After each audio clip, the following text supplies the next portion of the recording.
I'll first start off with Latinos.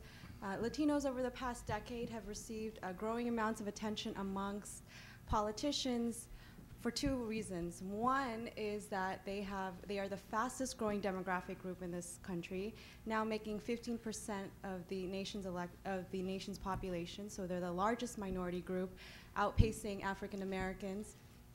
And second of all, Latinos are a highly coveted group amongst politicians because they are still what's considered to be up for grabs politically.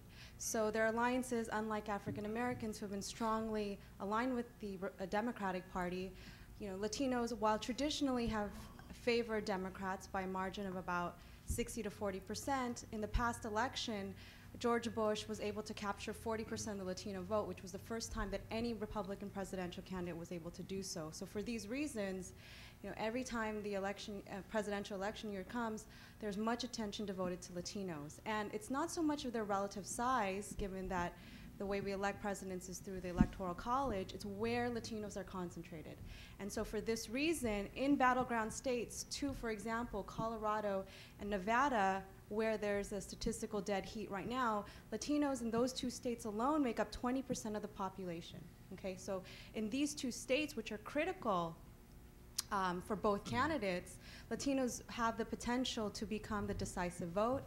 Outside of these two critical battleground states, Florida and New Mexico, which there's still a very small margin as well, Latinos have, in New Mexico, they make up 40% of the population. In Nevada and Florida, about 20%.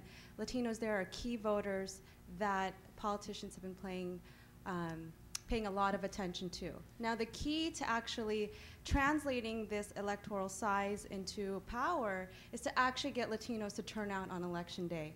And for those, for scholars who study Latino politics, as well as for activists and community organizations as well, this is the key that they have to focus on, is getting Latinos to turn out on election day, because that is something that they notoriously haven't been very consistent doing, mostly because many Latinos oftentimes are first-time voters, meaning that the party doesn't necessarily think about them as likely voters, and so oftentimes it's left to grassroots organizations to get Latinos to try to get them to turn out on election day.